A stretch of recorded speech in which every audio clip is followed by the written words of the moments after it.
আসসালামু আলাইকুম রহমতুল্লাহি ওবরাকাতুহু। আশা করি সবাই ভালো আছেন, আমিও ভালো আছি। আজকে ক্লাস 9-10-এর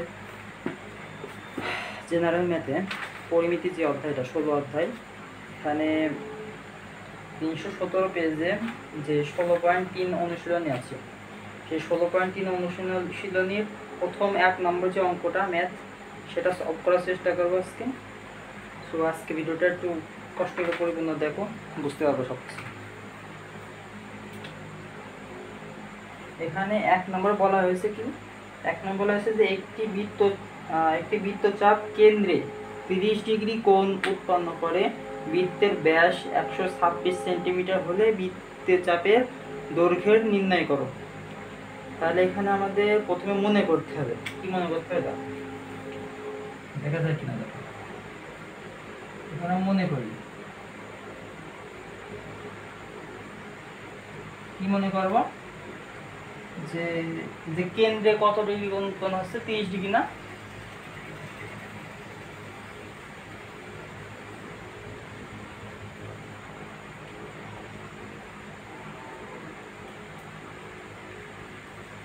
কেন্দ্র উৎপন্ন কোণ কত? 30 ডিগ্রি। আচ্ছা, এটা কিন্তু এই যে থিটা, হ্যাঁ, theta is equal two 30 degree. মানে কেন্দ্রে যে কোণ উৎপন্ন হয়, কেন্দ্রে বুঝালেই যে কোণ উৎপন্ন এই ধরনের কিছু বুঝালে এটা থিটা দ্বারা প্রকাশ করা হয়। তাহলে থিটা ডিগ্রিতে আছে, আমরা রেডিয়ানে প্রকাশ করব। তোমরা জানোই সব কিছু। 30 রেডিয়ানে প্রকাশ করতে গেলে কি করতে হয়? ডিগ্রিকে রেডিয়ানে প্রকাশ করতে গেলে আমরা আগে জেনেছি যে পাই বাই 180 দিয়ে ভাগ করতে হয়, গুণ করতে হয়, তাই না? এবার ক্যালকুলেটর দিয়ে করলে হয়ে যাবে। তাহলে কি করবা, এইটা আর এটা ভাগ করবা, মানে কাটাকাটি আর কি।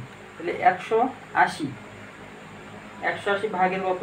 30 দাও, 6 যাচ্ছে। তাহলে এটা দিয়ে যে এটা কাটি, এটা 6 থাকে, 6। তাহলে কি, আর উপরে পাই আছে না, পাই আর 6, এই পাই বাই এই 6। বুঝছো কিনা দেখো, অসুবিধা হলে কমেন্টে জানাবো। তাহলে এটা পাইলাম। এইবারটা কি বলছে, বৃত্তের ব্যাস 126 সেন্টিমিটার। তাহলে এবার লিখবো বৃত্তের ব্যাস সমান কত? 126 সেন্টিমিটার। ঠিক আছে, এবারে দেখো, আমরা জানি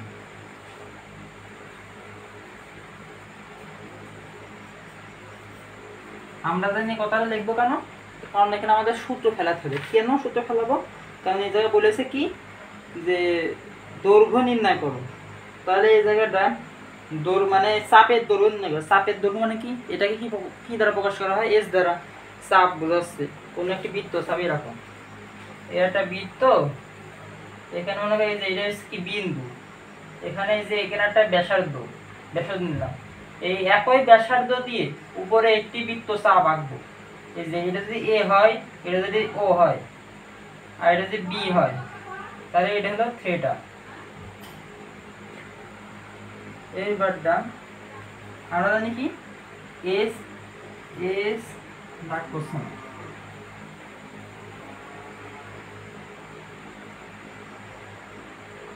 S is equal to R theta.